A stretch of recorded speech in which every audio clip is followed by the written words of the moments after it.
Good morning, everybody. This is Dana B. and Charlie Markert from the Mountain Patriots. We are the 3%, and we are from Mountain Patriots Educational Ministries. And as you all know, we'd like to make sure that we get a chance to talk to as many people as we possibly can, especially around Frederick County, about what's going on. But before I get started, I want to put a big shout out there and say thank you to everybody that came out to the Mountain Patriots Educational Ministries wakeupwinchester.com Health and Freedom Conference number 8. It was absolutely fantastic. We actually did civics. We had the sheriff, we had the Commonwealth attorney, we had delegates, we had education. We actually had George Washington without his horse. Thank you, George, for being there. The Liberty Man. Make sure that you go out to our website, which is wakeupwinchester.com. You'll be able to find videos and so forth on everything that we do. They'll be coming up shortly on what we've done since we just finished it Saturday. But check out a lot of the presentations that we've done in the past and get up to speed with what's going on. So without any further ado, I'm going to pass it over to Charlie because we have a great guest here today who's running for the Stonewall District School Board. As you all know, we're all about the kids. Okay, and the kids are the most important part. So we're going to talk today to Trae Vickers. So I'm going to pass it over to Charlie, and he'll get us started. Thanks, Charlie. Thanks, Dana. Trae, thanks for coming and welcome. We're so glad to have you and appreciate you taking your time to share your thoughts with our listeners, and we greatly appreciate it.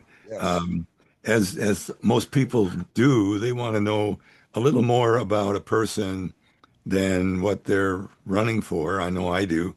And I appreciate knowing some of the background, where you come from, and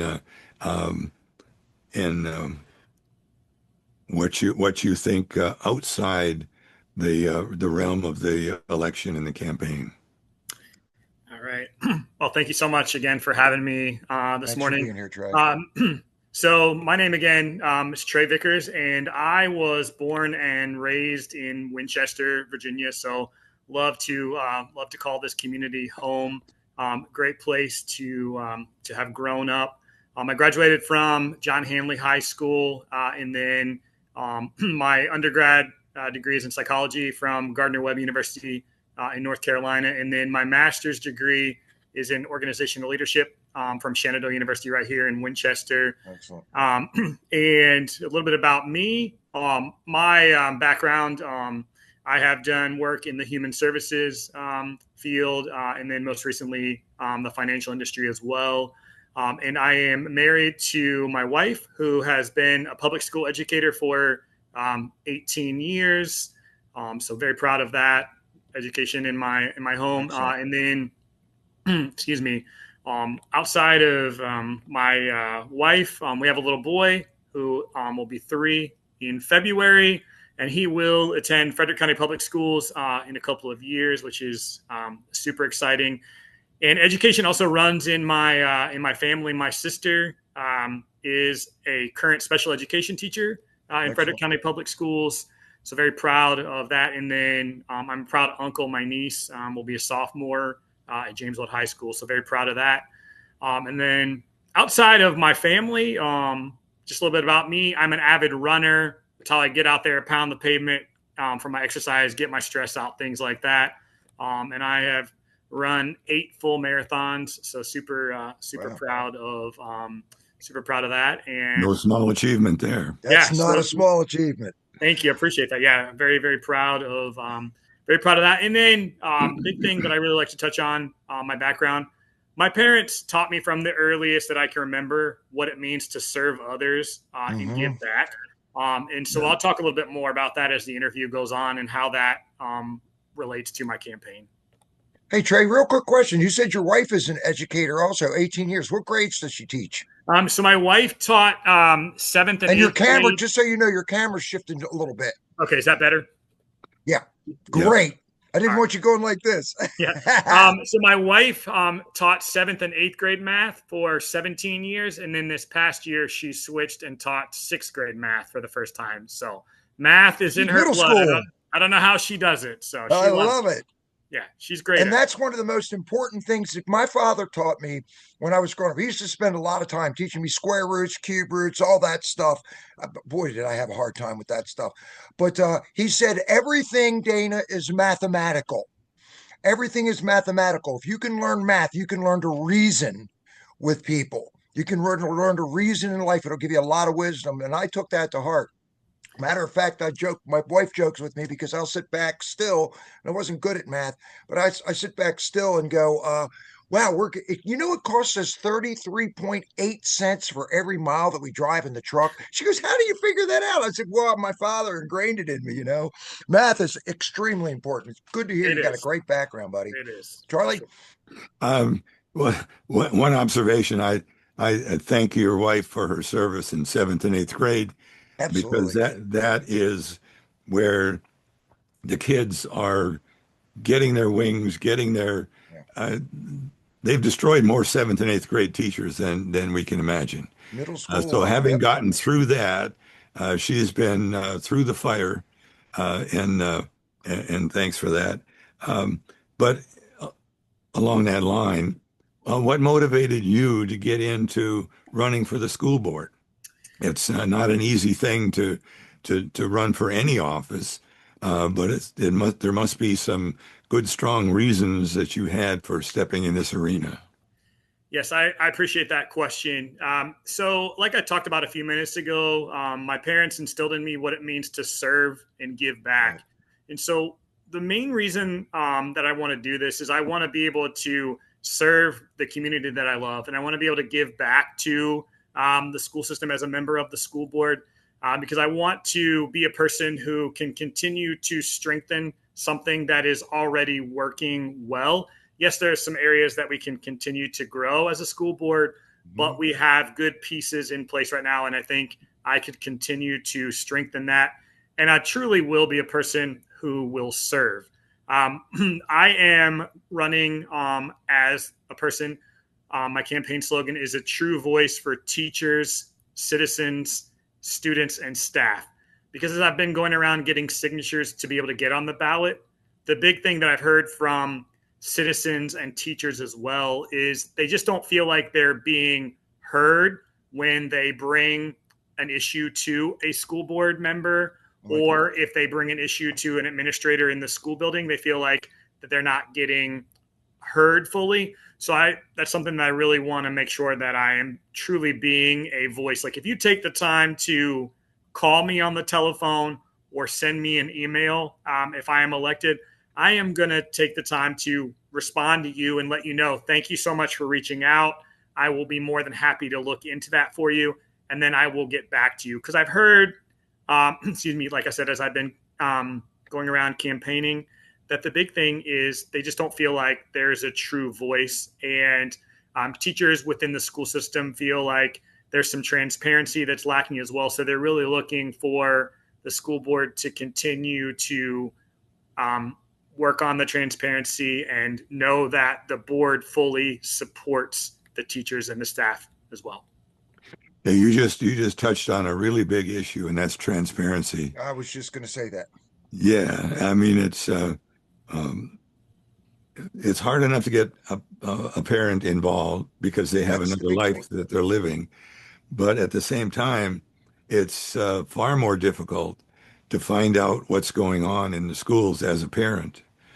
And yeah, I'm sure that varies from school to school. There's some great school systems, there's some great schools, but there's a lot that aren't so great. Well, we'll say this: Frederick County, Charlie, is from what we're seeing. We've gotten a chance to meet with Dr. Hummer, and I know not everybody is really happy, but Frederick County is, for lack of better terms, one of the better school systems that are around here. And we know most of the school board members. I think Diana Klein is fantastic, as is Scott Sturdivant. I think he makes a really good chair. There's going to be people that watch this are going to completely disagree with that. But a lot of these people they just like you ran for this office, okay, just to find out that the people before them handed them a pile of, okay, for them to try to figure out. So just be prepared for the slings and arrows that are come at you at the same time. And I was talking to Scott. He's one of us. He says, sometimes you got to under promise and try to over deliver, especially with the books in the schools, the transparency in the schools. One of the most important things, which is why, and Charlie will agree with me on this, why we did the Wake Up Winchester on the transparency part, is a lot of the people don't pay attention to. I mean, they wait until they get to your wife's grade, sixth, seventh, and eighth grade over the last 5 years. They thought everything was hunky dory, and now they're going, wait a minute, what happened to my kid? I sent them in there as a young lady or a young man with manners, and they came out nuts. So I am really happy that you're running for the school board. We caution everybody that comes on here. We're kind of stuck, and Charlie probably agree with this too, with what has been just like generation to generation. We've been handed a lot of stuff that sometimes we didn't expect. So I'm glad that you're talking about transparency and being there, because I think once we get the school board rocking and rolling, I think there's a lot of things that we can change. Charlie? No, I concur with that. Like, it goes back to really just getting to the root of, like I said, if a parent comes to me with a concern that's going on with their child within a school, or if there is something that is not even, that doesn't affect their child necessarily, but if they see an issue that is going on in the school where their child is attending, I'm going to hear them out on that. And then I'm going to go talk to the appropriate people, and we're going to get to the bottom of that. And I'll follow back up with you. And yes, you're always going to have those people out there. Well, why didn't more information get provided to us about said incident A? Well, by law, there's only so much that can be provided, but it's really important that the school board and the school system is on top of that, and they are forefront with the citizens, teachers, and the staff, because that is a big thing. Transparency is big. Make sure you're providing all of the details, not just a chosen picture, because I think that's going to be the next step, that the school board can continue to strengthen that and get to the next level. Great answer. What you're describing is events and incidents that happen, and the transparency to the parents. What's even more concerning to me is that what is being taught to the children, and in terms of curriculum, in terms of philosophies and opinions and flavor, all of which are some of which are easy to remedy. I think there's some transparency in the curriculum, being able to see that, but there's a missing piece in there that you almost have to have a smell test to see if you're being gamed about what they're teaching, like DEI and CRT and all those things. We don't have any classes that teach that. No, but you got teachers with attitudes, and they gain those attitudes and opinions by their training. So I would suggest that you look at what the teachers are being taught. No, I concur with that, because the curriculum is provided by the Commonwealth of Virginia that the teachers are to teach. And as far as DEI goes, there should not be any teacher that has their own agenda in the classroom of, I have to teach it this way, and this is how the students have to learn it. Because teachers are not in the school system to have their own agenda as far as DEI goes and be like, okay, this is how it has to be, almost like a forceful method with the students, because it's not going to work. You're not putting teachers in that school building to have their own agenda. We're not going there with that. Yes, we have the curriculum that is provided, and teachers need to make it their own while following the standards that the state provides. But no, we're not going to go on a tangent where I'm going to teach A, B, and C this way, and this is how it has to be done. This is my agenda in the classroom. No, that's not a good method. That's not going to work. There's a difference, Trae, between standard of learning, the SOLs, and standard of quality. Okay. When I went to school, I didn't have my teachers telling me who to vote for. Okay. I mean, all the way through high school, I didn't. I mean, we learned that at home. You know, you're a Republican, Democrat, Independent, what have you. We were boys and we were girls. There was no, I mean, we didn't think about it any other way. You know, we had names for people that weren't like that. And you got bullied for it, which isn't sometimes is not a bad thing. You know, it's how it shapes character. Um, but there is a difference today that wasn't there years ago. People are pushing certain agendas and certain things, and that actually does come from Richmond. So there's a few people that we can hook you up with, and one in particular that was there last Saturday. We'll get some information out on her too, and we'll hook you up with her as well. Okay, perfect. Charlie? I appreciate that. Yeah, it's all about the kids, buddy. It is, for sure. It is. Yeah, and what are your thoughts about the Frederick County school system in general? I love that question. Right now, I look at Frederick County Public Schools and I see a very strong school system. I see a school system that is thriving, but also at the same time, I see a school system that is bursting at the seams. Because right now, Frederick County being the largest and fastest growing county in the Commonwealth, and people are continuing to move here on a daily, monthly, and weekly basis, we are struggling to find adequate space for everyone to be put in a school building. So yes, we are doing a wonderful job with what is being taught in our school systems. We're doing a great job with athletic teams that are being offered for students, the career and technical education piece, gifted and talented education, special education. Things are going well. The big thing right now for the school system is we've got to plan yesterday for this overcrowding that is occurring. Because right now we've got Jordan Springs Elementary School where students are in trailers. Jameswood Middle School, which is the feeder middle school for Stonewall District, where all middle school students currently who live in the Stonewall District, that's where they go to school, will be at almost 120% capacity this fall. Trailers are being put in the back of that school currently as we speak. So the big thing right now for Frederick County Public Schools is we've got to continue to look at growth. What is that going to look like? The fourth high school is coming, but we need another middle school and another elementary school yesterday to continue to work on what we have as growth. So that's a big one. And next thing is Frederick County Public Schools is doing a great job addressing school safety. I love that Dr. Hummer worked on getting the initial phase of the metal detectors installed at the middle schools and high schools. Now this fall, thanks to Board of Supervisors funding it, they will be in all of the Frederick County Public Schools. So that's taking the school system to the next level as far as school safety, which is huge. And then right now we have a great group of teachers and staff that work in Frederick County Public Schools. So the big thing is, how do you keep them here? Because yes, they could leave the school system, go somewhere else for more money. So it's going to be important for the Salaries. school board to invest in the the professional education, strengthening that for the teachers so that they know that they have that support right here to make them want to stay right here at home and know that they're valued.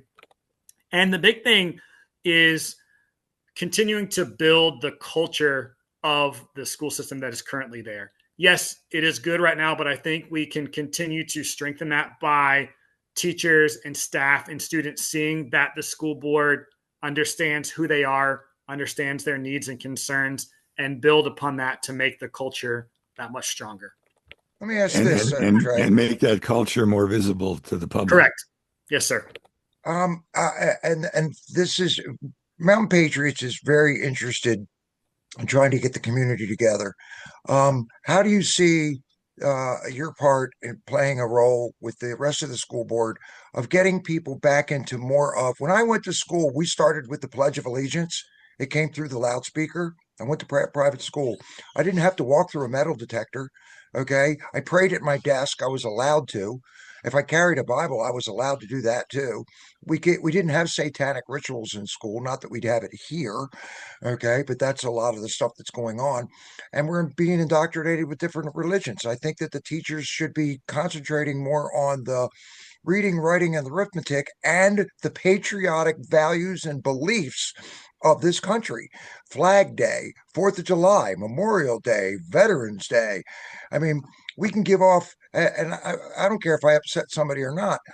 The Juneteenth and all this other stuff. I mean, give me a break. I mean, it's this month for this people and this month for these people. What happened to American education, where we actually learn about what's going on in our country and bring this back to making America great again? How are we going to address that? No, I like that. You're right, because when I was growing up as well, we always Same thing.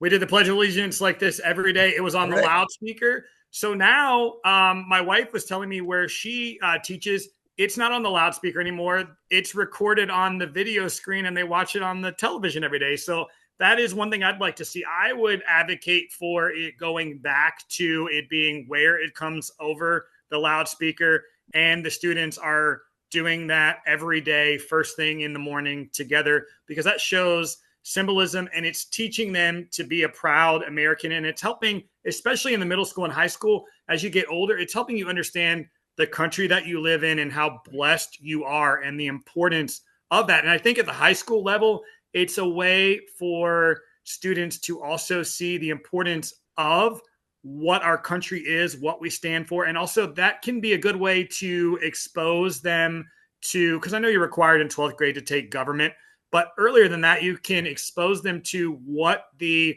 political system looks like and why it's important as a student to even get out. The Constitution was written. Yes, so important. So yeah, I like that a lot. And I think we need to bring back like more of the person-centered approach with the school board. I think having more of a presence of school board members as they can. I know that school board members have full-time jobs, but as they can, just advocating as a board to be present in the schools more. So that way teachers and staff and administrators know who the school board members are and they can feel appreciated. Because that's also something I've heard from teachers and staff is we'd like to have more of a presence of school board members regularly in the school building, if it be at a band concert, a chorus concert, athletic events, different things like that, to know that they are supported and valued. So that's something I would do. I love that. That's what I want to do. And this summer, I'm actually, all the schools that are in the Stonewall district, I am meeting with the principals of those schools and getting a tour of the building so I can see firsthand how crowded the buildings are, listen to what their concerns are, things that they think that the school system continue to work on, and things that they think are going well. So I'm enjoying that so far, and I really think a hands-on approach is the best way to do it. That's impressive. We were also told to walk around the outside of the building, look at things. Yes. We don't need a Taj Mahal. We need books. And it's amazing. When my daughter, my stepdaughter was in Indian Hollow, we were able to log in to the computer and be able to see everything she's doing, all of the courses, what her grades were. We did it, but I was an active parent. Okay, we did it. I know IEPs, but an IEP and looking at that kind of stuff with a child is a lot different than actually following what your child is doing, making sure that they've got homework. If they have homework, did they do the homework? Did they do it correctly? I mean, I spent 2 hours, 3 hours a night with my father. The last thing you want to do when you're in 7th, 8th, 9th, 10th grade is spend 2 hours a night, 3 or 4 nights a week with your dad teaching you how to diagram sentences, do math and science. But that's what it's going to take for people nowadays to step in and make sure. You need the help from the parents. You really do? Yeah, 100%. I mean, and that's where it's important for our schools to be educating parents about what is going on. And I know it's a lot, but just constantly reiterating, are you sending out a newsletter? When is that going to come out? Just having those resources available to parents. Because I know parents can log in and see their child's grades, and they can log in and see what assignments are missing. But continual education to the parents about that or guardians about that is so vitally important. And as far as special education goes, so many parents, guardians, if they go to an IEP meeting, there are a lot of times they're not going to understand all that stuff, that lingo that is thrown out. So it's important for us as a school system to make sure that our special education teachers and administrators are taking the time in those IEP meetings to fully explain what all of that means and what rights parents have for their child. Because I think that that's something that can continue to be strengthened, because it's not, I like I said, my sister is a special education teacher. And so I've heard her talk about that. And I'm like, wow, those are big words. And she's like, yeah, they're big words. You have to break it down for parents, because a lot of parents, they'll get in those meetings. They'll be like, oh, here's that 10-page document that I have to sign yearly. Where do I sign so I can get out of this meeting? No, right. You got to bring it back to breaking it down, being transparent, explaining what your rights are as a parent, and advocating for your child. That's the. Did you just say parents' rights? Yeah, parents' rights. Like, wow. Yeah. See, I had a special education student. She had a 91, 92. What's it called? IQ. I mean, that was hard. That was hard. I had to learn sign language when she was a kid. Because she couldn't talk. And the school system really did a good job with this, but we were involved. So anybody that's watching this, Trae's right. You have got to be involved with your kid. If you're not involved, you cannot blame it on the school. You cannot blame it on the teachers. You can't blame it on the school board. If your kid is in 9th grade and they've got a problem, a lot of it's going to be you. Right. Charlie? I go back to, real quick, I just go back to, if at any point in time, if you're a parent or a guardian of a child in the school system and you have any inkling or questions at all of something about anything, reach out to the child's teacher first. And then if you don't feel like you're getting an answer there, then reach out to the administrators in the school building there. And you can always, if you feel it's a bigger issue, you can always reach out to your school board member for your district, and they will get to the root of it and get you an answer. You just have to be an advocate. We're not going to come to you. You've got to come to the child's teacher or the administration and take it from there. But be proactive. Don't just be on the sideline and pitch a fit when something doesn't go the way that you'd like it to. We can change this entire county. Charlie, I know you had a question. Well, no, I think it's all about the mission. It is all about the mission. We need to take a slight commercial break. Well, I'm going to let you do that, Charlie, because so that everybody knows, we like to support local businesses in Virginia. Okay, whether it's here, Loudoun County, Clark County, Frederick County, Shenandoah County, and we're going to talk about Charlie's son, because he does a phenomenal job. Charlie, you want to do that? Yes, I'm just want to show you some pictures of his work that he's done. Does beautiful work, either the flake or the glossy metallic flake, or epoxy floors, epoxy floors in. Or creative, you'll have a one-of-a-kind epoxy floor, and based on your colors that you choose. And this is one. Here's another one. I think these are wedding venues and bar scenes. Here's a garage that they made into a man cave. Here's a trailer for a doggy wash. So they made the floor match the other parts of the trailer. So just simple. It's KGM epoxy, and you can choose from flake, metallic, random, your color choices. Michael Markert, Lovettsville, Virginia. He does all of the Mid-Atlantic. His phone number is 571-422-1682. Email him directly at mcmarkert@gmail.com. So excellent. That's all. We want to keep things local. Absolutely. You know what, Charlie? That one floor reminded me of a bowling ball I used to have. Man, that was really cool. Right. That was really cool looking.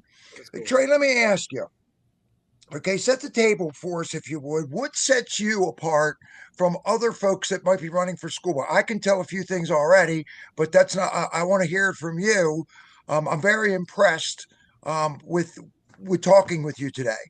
I mean, this has been really good, guys. I mean, this has been really good. Your answers have been straight on. But what separates? What do you feel separates you from other people that you'll be running against this fall?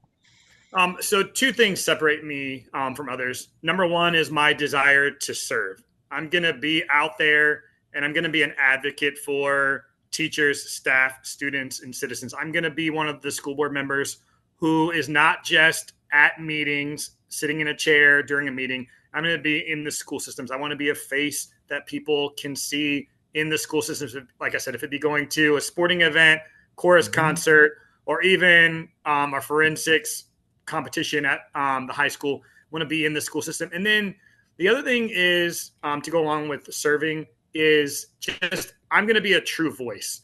I am one of those people, if you come to me with a concern, I am going to, number one, acknowledge you and thank you for taking the time to bring that concern to me. And then I'm going to do my investigative piece with that, and I'm going to come back to you. So serving and then being a true voice are the two things that set me apart. And I'm really, really excited about this opportunity. And it goes back to just, it's truly a place that I love. I'm proud to call Winchester and Frederick County home. And it's great to be raising my family here. And it's just a really solid opportunity for me to put all political agenda aside, because this is not about politics at all. It's really about continuing to strengthen and build a great school system that's already in place, and continuing to build and strengthen a school board that is in place. Yes, there will be some seats that are changing this fall, but whoever's elected, just the importance of working together. And then also, I think one other thing that I'll leave on this that'll set me apart is I want to be a person from the school board who is intentional about having those meetings with Board of Supervisor members outside of the Board of Supervisor meetings, because the school board members need to have that relationship, that it's not just a phone call before a meeting like, oh, tonight I know you're voting on this. This is kind of my thoughts on this. Thank you so much. Those dialogues and conversations need to happen long before that. And the Board of Supervisors members need to know that the school board members have a vested interest in that, and then vice versa. So those are the things that set me apart. That was pretty good, because we do pretty much the same thing. We like to meet with each one of the school board members. We love to meet with the Board of Supervisors. I have a habit of meeting with one of the guys on the Planning Commission almost every day, because he makes me laugh and he works really, really hard. Right, Charlie? I'm there. I'm on the Planning Commission. He's on the Planning Commission. So we talk a lot about this. Charlie, what else what other questions do you have for Trae? This has been great. We've been talking about a lot about the adult interactions. Can you give us your vision of the best school experience through the eyes of a child? What does it look like to them? So for the experience through the eyes of a child, number one, they need to be entering a school building each day where they feel safe. They need to be in a school building where they know that their teachers truly care about them and they have their best interest at heart. And they need to, as teachers, they need to make sure that they are making the learning fun, interactive, and bringing it to the levels of all students, because not all students are gifted and talented. Not all are, like I said, gifted and talented. You've got some that are going to be in the middle, and then you have some lower functioning students. So it's important to have that across the board, and students need to feel valued and cared for and appreciated. That if those three things are accomplished for a child each day, then the school system is doing things right. What about children who are recalcitrant? that are acting out, that are being upstarts? Yeah, so as far as that goes, like if we've got discipline issues and things like that, then we need to make sure that we have adequately trained our staff on how to handle that. Because the last thing we need is for disruption to be occurring in the classroom that is affecting the overall ability for students to learn. So the school system has done a really good job this year curtailing discipline. Discipline issues have come down across the board. So we need to continue to make sure that we're having adequate trainings throughout this school year for teachers to continue to build upon that and make the curtail of discipline that has come down continue to be present in our school system. Yeah, Great because question. if you don't do something, it's just going to continue, Correct. and that's not good. And then there's the other, the hard one is some child acting up, maybe Albert Einstein. I mean, he was tagged as an upstart. That's not the right word, but he was restless in class. Some of the kids are just incorrigible, or they're beyond what their class level is, and they're bored. So that's just another dimension of paying attention to the children, trying to figure out what you see through what they're seeing through their eyes. And that's it comes down to in that case, like if there's a child who is very advanced in the classroom and is getting bored, and if the child is coming home to mom and dad and they're like, I'm getting bored in my class, and the parents know that the child is advanced, then that is when the parents need to reach out to the classroom teacher and be like, Sally is coming home and she's telling me that she is getting bored in class. And the parents can then share, Sally's probably getting bored because these are the things that she was able to do before kindergarten. Like she may know numbers 1 to 100 or know her ABCs. Well, at that point in time, if the parents reach out, there are things that classroom teachers have that they can do with students who are well advanced like that to make sure they are not getting bored in class. So it's a two-way relationship, making sure that we're not just putting it on the teacher, but the parents really need to reach out and let teachers know that as well. Yeah, that's a great question, Charlie, because I dealt with that. I mean, I have a lot of energy. Nobody would ever know that I make tranquilizers nervous. But by the time I was in second grade, I was reading at a ninth grade level, and I was bored to death. I mean, I was bored to death, and my parents ended up putting me into a school that really, really challenged me. But it goes a little further than that. And I've talked to a lot of professionals about this too.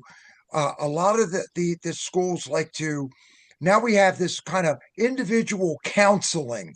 Okay, I don't see a teacher as a psychologist or psychiatrist counseling people, and I've had 3 instances with my children where literally drugs were pushed on us, saying, well, in order for your kid to be able to do this, that, or the other thing, they need to be on Adderall or Ritalin or something along those lines, which we finding out, especially with Big Pharma nowadays, we're finding out actually retards everything that the kid's doing. It takes away, which goes back to what Charlie was saying.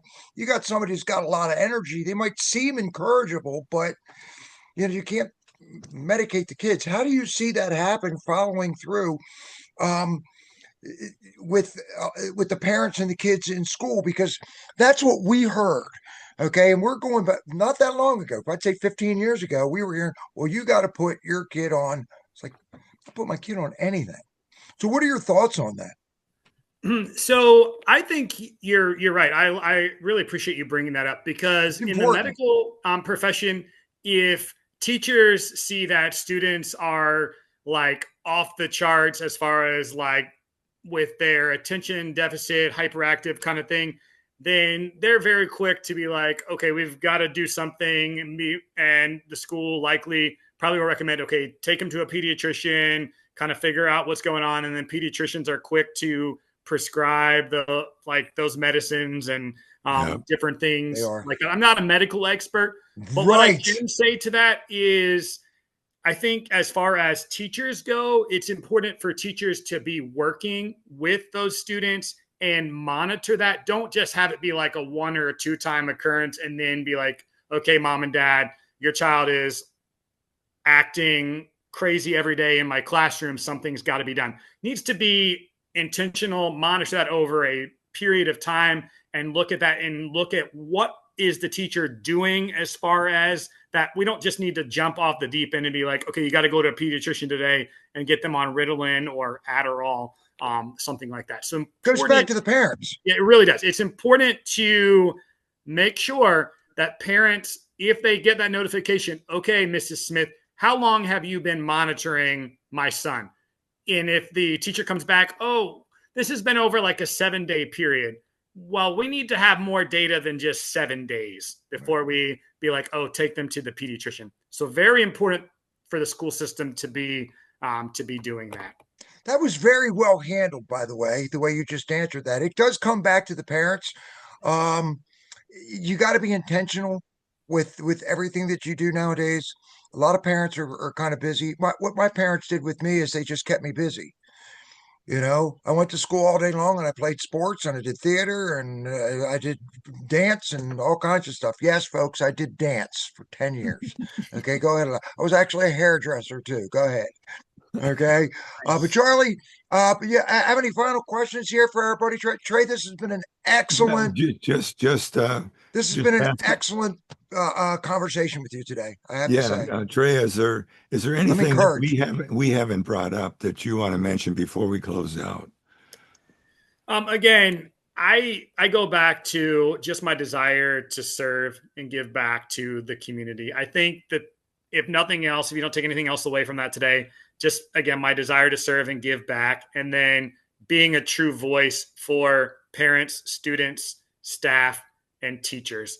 Really, really important to me for both those things. And then one other thing, because education is so important to me, and I see the need for great teachers to continue to be brought into our school system. If I get elected, out of the stipend that I get for serving on the school board, each year that I'm in office, I will give a $500 scholarship from that stipend to, it's going to rotate among the high schools. It'll go to a graduating senior who wants to pursue the field of education, because I see the value of that. And so that's something that I'm going to be doing, is giving that scholarship each year because of the need and the importance of future education. Sounds like a patriot. Put your money where your mouth is. Yes, sir. We Yes, appreciate that. Sir. And our children are our future. They are. We can't lose them. We want to help them in every way we possibly can. How can we help you with your campaign? I was going to ask. What can we do, Trae, to help you? Or what can people do to help you? How can they donate to you, help you, your website? If you need people to knock on doors or whatever you need, let people know what they can do to support you. All right, I appreciate that.